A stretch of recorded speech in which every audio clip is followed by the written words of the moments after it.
Bonsoir à tous, bienvenue sur Monaco Info pour une nouvelle édition. Voici les titres de votre journal. Le corps des sapeurs-pompiers de Monaco s'agrandit. 4 nouvelles recrues ont officiellement intégré les rangs. Nous y reviendrons dans quelques instants. Puis nous parlerons économie et des nombreux atouts de la Hongrie. Budapest est présenté comme étant le cœur économique de l'Europe centrale. Une mission est actuellement menée par le Monaco Economic Board dans la capitale hongroise. Nous serons en duplex avec Justin Hyman, directeur général adjoint du MEB. Une partie de la collection napoléonienne du Palais Princier bientôt vendue aux enchères à Paris. En attendant, Napoléon, collection impériale d'un grand amateur, s'expose à Monaco. Reportage à découvrir dans ce JT. Gilles Dreyfus sera notre invité. Cet imminent chirurgien cardiaque vient de publier une tribune dans le magazine Le Point. Il y dresse un état des lieux parfois surprenant de sa spécialité. Et puis nous nous intéresserons ce soir à la création artistique par l'intelligence artificielle. Comment mettre l'IA au service de l'art et quelles sont les formes d'art que l'IA peut générer? Réponse à la fin de ce journal. C'est toujours un instant solennel qui marque, on l'espère, le début d'une longue carrière. 4 nouvelles recrues viennent d'intégrer officiellement le corps des sapeurs-pompiers de Monaco. Ce moment a été symbolisé par la remise de casques devant la caserne de Fontvieille, une cérémonie particulièrement émouvante qu'a suivi Monaco Info. C'est sous les regards fiers des familles et en présence des autorités monégasques que 4 jeunes recrues ont été mises à l'honneur ce matin sur la place du Campanin à Fontvieille. Après une cérémonie solennelle saluant leur dévouement et leur sens du devoir, les nouveaux sapeurs-pompiers ont reçu leur casque, symbole fort de leur mission, un moment rempli d'émotions qui marque ainsi le début de leur engagement au sein du corps des sapeurs-pompiers de Monaco. Pour moi, c'est une grande fierté d'être ici. C'est un rêve d'enfant qui se réalise enfin. Un chemin qui a été très long, très compliqué, mais la finalité y est. Donc voilà, aujourd'hui, j'en suis très fier, ainsi que mes camarades aussi, et voilà, c'est un rêve qui s'accomplit. C'est un honneur pour nous et nos familles d'être présents en ce jour, de recevoir nos casques. Et c'est l'aboutissement de ces 4 mois de formation qui ont été rudes, mais intenses. Mais au final, on se retrouve tous au même aboutissement. En fait, moi, ce que j'aime dans ce métier, c'est que je peux allier le sport, le métier, aider les gens. Enfin, c'est plein de choses différentes qui font que je me suis dirigé vers ce métier-là et pas un autre. Et j'en suis vraiment heureux. Et j'ai aucun regret par rapport à ça. Et je sais que ça sera le travail de toute ma vie et jamais je changerai. Aider les gens, aider son prochain, se sentir utile dans la société. Tout le monde s'est ensuite retrouvé à la caserne pour un moment de fraternité qui a scellé leur intégration officielle. Un instant placé sous le regard bienveillant d'un ancien homme du feu, le sergent Henri Campredon, dont cette nouvelle promotion porte le nom en hommage à son engagement et à ses valeurs. Notre père est quelqu'un qui a passé sa vie dans le service. Alors j'entends là non seulement dans le service, dans le cadre de son travail, mais aussi dans le service, dans le cadre de sa famille, puisqu'il nous a d'abord élevés toutes les 3 avec cœur dans le respect des valeurs, des plus belles valeurs, des plus nobles valeurs. Les valeurs sont passées, ont traversé nos vies et mes sœurs qui sont là peuvent témoigner de la présence de notre Père à chaque instant de nos vies. Un événement qui marque un nouveau chapitre pour ces jeunes sapeurs-pompiers et qui rappelle l'importance de ces hommes et femmes prêts à risquer leur vie pour assurer la sécurité de tous. Prenons la direction de la Hongrie à présent, où le Monaco Economic Board effectue en ce moment même une mission dans ce pays qui possède de nombreux atouts et qui pourrait intéresser les entrepreneurs monégasques. Nous sommes en duplex avec le directeur général adjoint du MEB. Bonsoir Justin Hyman. Bonsoir Émilie. Vous êtes actuellement à Budapest pour cette première mission de l'année du MEB. La capitale hongroise est présentée comme étant le cœur économique de l'Europe centrale, vous le confirmez? Absolument, on est arrivé donc avec la délégation hier et on a déjà eu plusieurs présentations ce matin lors du forum économique organisé par nos homologues de la Chambre de commerce hongroise ainsi que leurs partenaires le HEPA et le HIPA, donc le Outbound Investment Agencies de Hongrie, qui ont bien expliqué que l'économie hongroise est en croissance. On est en plein cœur de l'Europe centrale et de l'Est. Et il y a énormément d'opportunités à saisir pour notre délégation composée d'une dizaine d'entreprises. Et quels sont les atouts de la Hongrie? L'économie y est très diversifiée. Absolument, vous avez entièrement raison. l'économie diversifiée. Ils ont des très belles infrastructures, notamment dans tout ce qui est santé, pharmacie, cosmétique et bien sûr dans l'industrie. Mais ils se développent également sur tout ce qui est nouvelles énergies, nouvelles technologies. Donc là, il y a énormément de choses à faire et d'opportunités pour nos entreprises. Et il y a également une main-d'œuvre très qualifiée, notamment au niveau ingénieur, ainsi que de nombreuses incentives. On a appris, par exemple, que le taux d'imposition sur les sociétés était de 9% et le taux sur différentes taxes est également moins élevé que dans beaucoup de pays européens. Et la Hongrie est également un acteur devenu incontournable dans l'industrie automobile. Oui, tous les grands noms d'automobiles, notamment allemands, sont tous présents ici, ce qui n'est pas toujours le cas dans tous les pays de l'Europe de l'Est. Vous l'avez mentionné, sa politique fiscale est intéressante, tout comme sa stabilité, qui est un atout pour le pays. Exactement, un autre point commun avec la principauté, sa stabilité est en effet un énorme atout et on sent vraiment un grand professionnalisme de la part de nos homologues des différentes institutions gouvernementales et l'accueil a été absolument impressionnant avec plus d'une 60aine d'entreprises hongroises présentes au forum économique et donc qui promet à de nombreux rendez-vous B2B face-to-face juste après ce forum économique. Vous l'avez dit, des entrepreneurs monégasques vous accompagnent dans cette mission. Quels sont leurs secteurs d'activité? Alors, tout comme l'économie monégasque, la délégation est assez diversifiée. Nous avons des acteurs dans le conseil, le corporate service writer, le consulting, également dans tout ce qui est lié à l'industrie. On a également le président de la CRM dans tout ce qui est énergie renouvelable et de l'écologie. Donc, on a plusieurs secteurs qui sont présents et qui vont avoir des rendez-vous qualifiés, montés en amont. Et on espère des connexions et des contrats par la suite. Mais on l'entend dans vos propos, les premiers contacts sont très encourageants et très satisfaisants. Absolument, là c'est vraiment le but d'une mission du MEB. On crée un écosystème pour que justement les différents membres de la délégation puissent avoir des bons contacts, des bons relais pour pouvoir avoir une meilleure assise du marché et bien sûr se développer, faire du business très rapidement par la suite. Justin Heimann, est-ce que cette mission en Hongrie est le reflet des excellentes relations que le pays entretient avec la principauté? Absolument, c'est vrai que cette mission économique n'est pas anodine. Elle fait suite à la visite du ministre de l'économie l'année dernière, en juin dernier, avec une très belle délégation hongroise en principauté. Et c'est vraiment le fruit d'un travail de plusieurs années avec l'ambassade de Hongrie en France et à Monaco, des différents consuls de Hongrie à Monaco et de Monaco en Hongrie, qui donc a mené à cette belle mission économique. Et aujourd'hui, d'ailleurs, en point culminant, nous avons signé entre le président de la Chambre de commerce hongroise et le directeur général exécutif du MEB un Memorandum of Understanding, un MOU entre nos deux chambres pour justement donner un cadre pour aller encore plus loin. Des liens donc renforcés entre Monaco et la Hongrie. Merci beaucoup Justin Heimann d'avoir été avec nous depuis Budapest à l'occasion de cette mission économique menée par le MEB. À très bientôt. À très bientôt, merci encore Amélie, belle journée. Intéressons-nous à présent à ces souvenirs historiques du Premier et du Second Empire exposés à la galerie Arcurial à Monaco. Ils seront bientôt vendus aux enchères à Paris. Au total, 327 lots composent cette collection, dont des objets ayant été acquis par le prince Louis II. Coup d'œil sur Napoléon, collection impériale d'un grand amateur, dans ce reportage signé Alban Gingembre et Alexa Vial. Ces clés de chambellan et cet aigle de drapeau ont un point commun, ils datent de l'époque napoléonienne. Ces objets historiques ont tous appartenu à Napoléon Ier et Napoléon III, une collection unique pour les passionnés. C'est une collection intéressante parce qu'il s'agissait souvent d'objets intimes, on va dire, des deux Napoléons. On l'appelait Napoléon avec S justement. Ça peut partir des objets on va dire, de l'enfance jusqu'à, on va dire, l'âge adulte des deux Napoléons. Si la majorité de ces objets est issue d'un grand amateur français, une autre partie de cette collection appartenait à la famille princière de Monaco. Louis II était un grand collectionneur de cette période historique.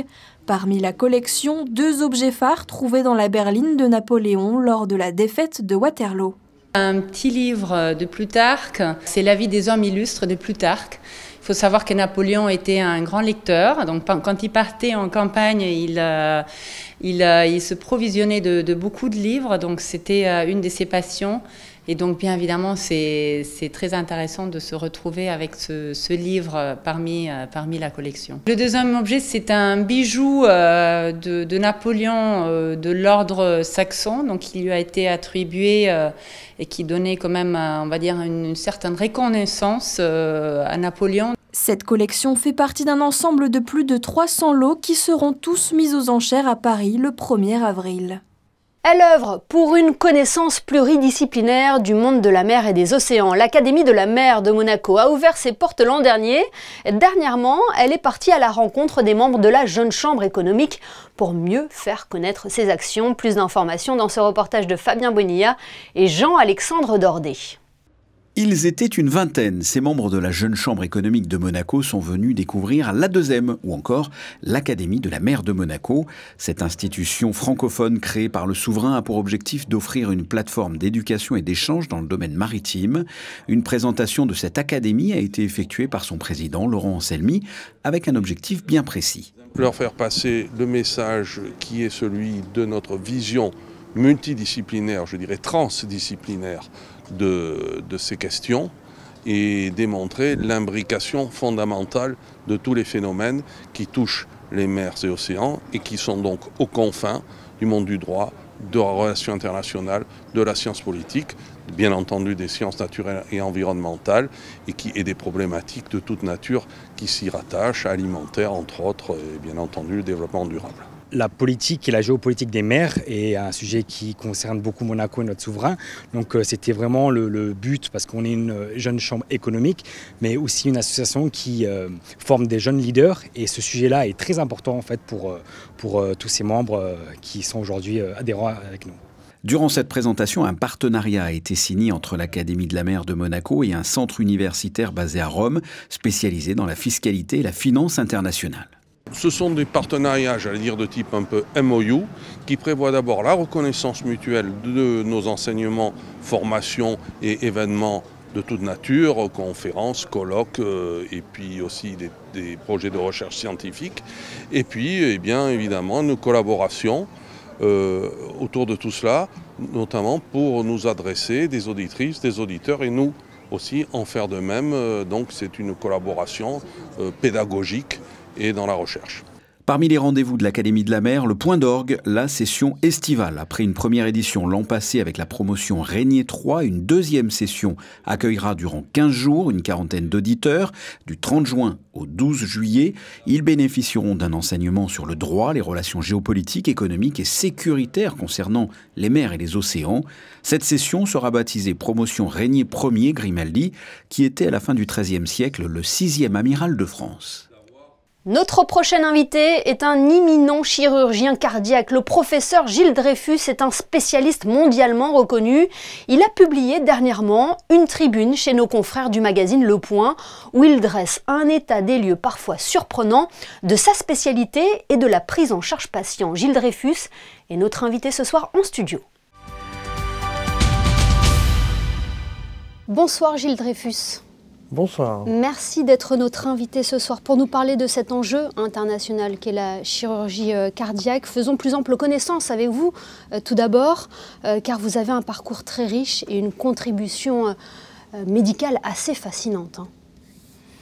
Je vous laisse le soin de cette affirmation. Il est vrai que j'ai commencé ma carrière à Paris avec le professeur Carpentier.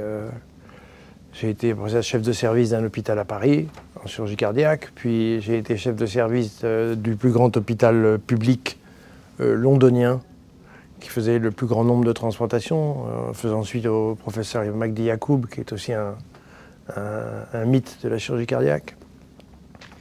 Puis je suis venu ici à Monaco 8 ans, et puis après il y avait le Covid, il y a eu beaucoup de choses.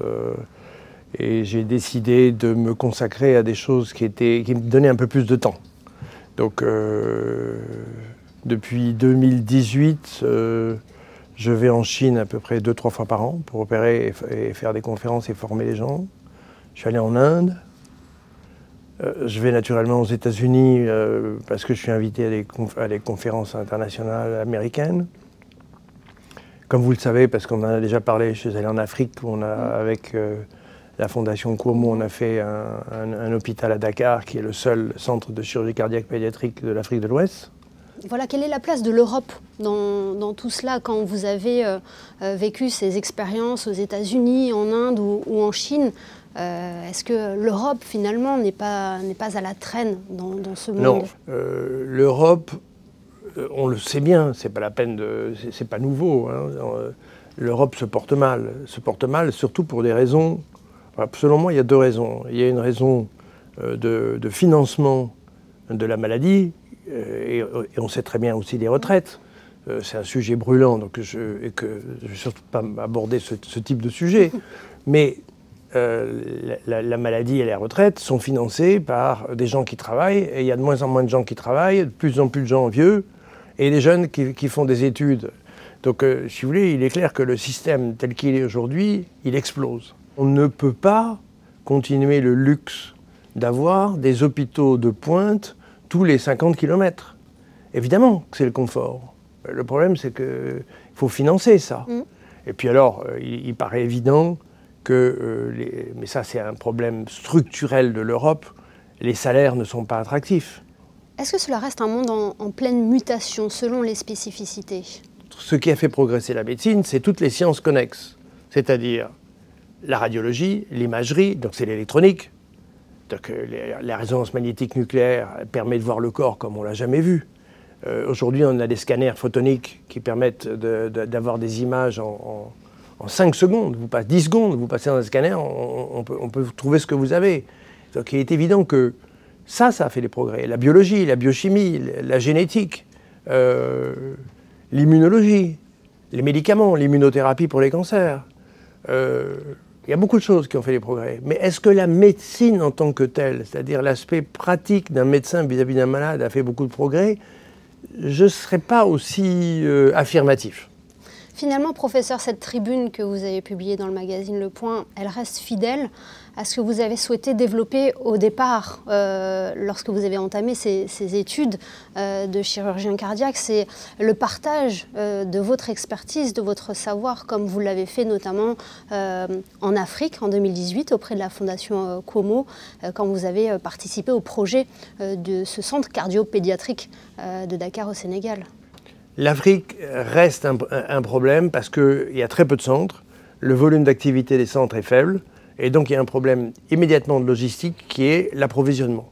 Vous n'allez pas remplir un cargo pour 200 malades par an, de champs opératoires, de médicaments, trucs comme ça. Donc il y a un problème. Puis après, il y a un problème de maintenance. Vous savez que tous les appareils électroniques, il y a un coût de maintenance qui est à peu près 10% du coût par an.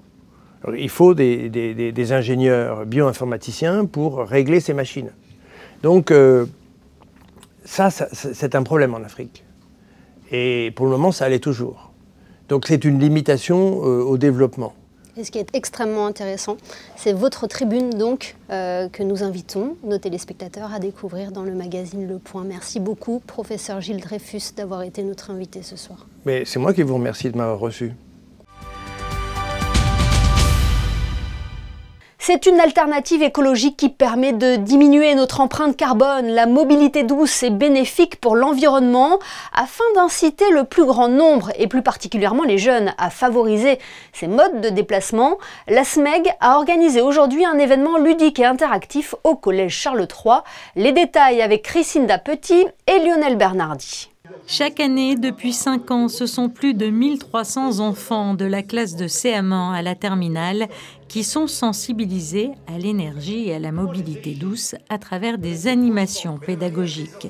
L'objectif, informer les plus jeunes sur les bonnes pratiques en matière d'énergie et les sensibiliser aux dangers liés à la pollution ou encore à l'électricité, des thématiques qui varient selon les âges. On a 5 thèmes, évidemment. Chaque thème que nous présentons sont en adéquation avec le programme scolaire.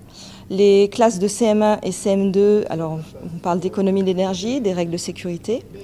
En ce moment, nous sommes au Collège Charles III avec les collèges. Ce sont l'économie, la mobilité douce et la transition énergétique pour les 3e. Et on termine avec les chemins de l'électricité pour les lycées. Ce qui est intéressant, c'est que nos animations se font sous forme de sous forme de quiz, un peu comme un jeu télévisé. On leur distribue des boîtiers de vote, on leur pose des questions et ils ont à peu près 12 secondes pour répondre. Et à la fin, on regarde les résultats et on récompense en fait ceux qui ont les meilleurs scores. Au cœur de l'amphithéâtre du Collège Charles III, les collégiens se sont donc affrontés lors d'un grand quiz, mettant à l'épreuve leurs connaissances sur des sujets essentiels.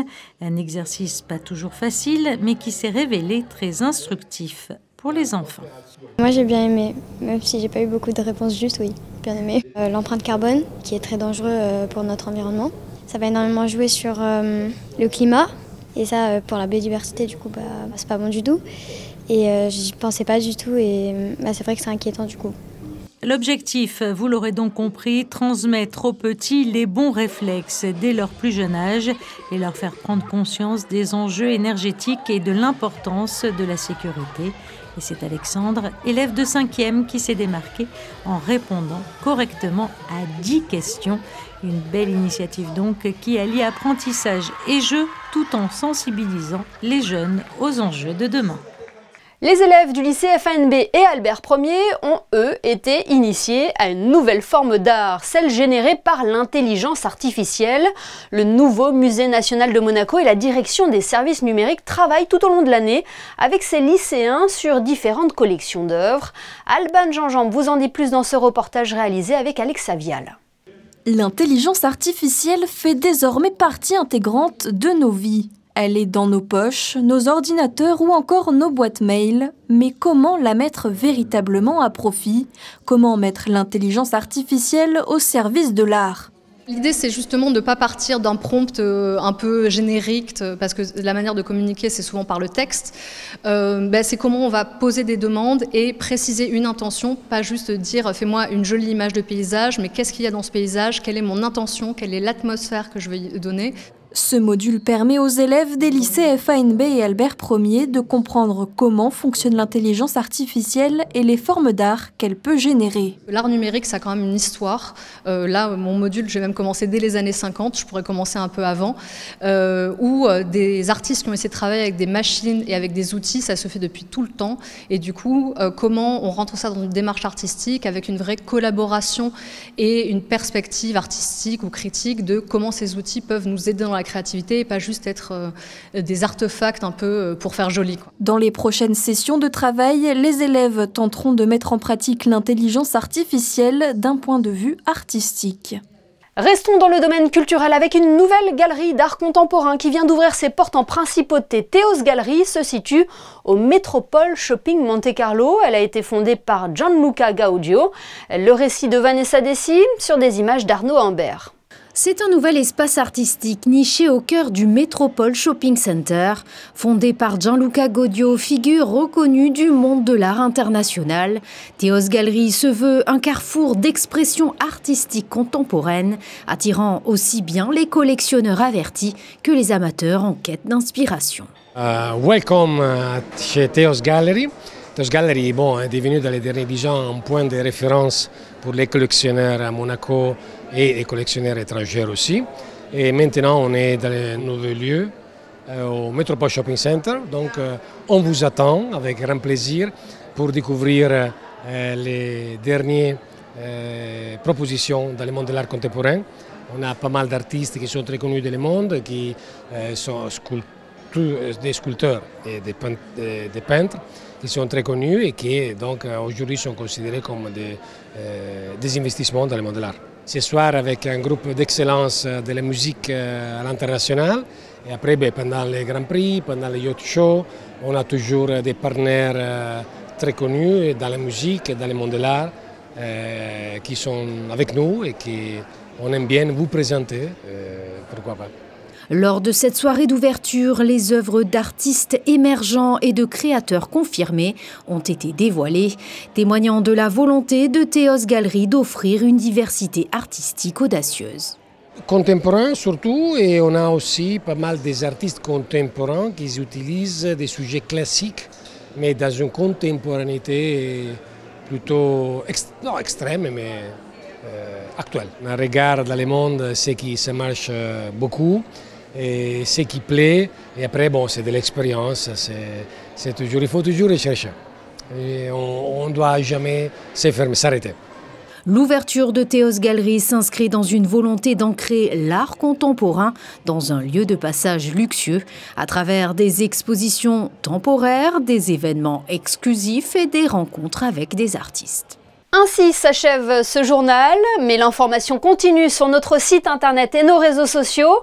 À suivre la météo de Frédéric Elion, puis un nouvel épisode d'immersion chez les sapeurs-pompiers de Monaco proposé par Alban Jeanjambe. Justement, les photos de fin de JT ce soir mettent en valeur les nouvelles recrues du corps. Elles sont signées Stéphane Dana. Passez une très belle soirée et à demain 19 h pour une nouvelle édition sur Monaco Info.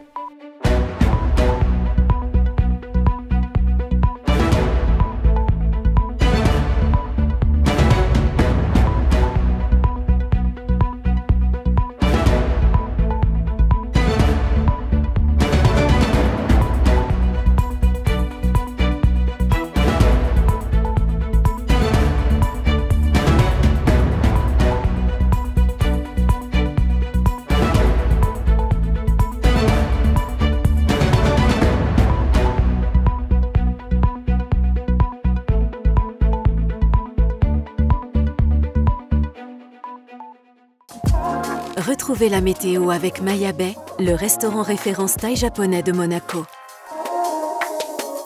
Bonsoir à toutes et à tous, une très belle journée vous attend encore mercredi avec un grand soleil du matin au soir.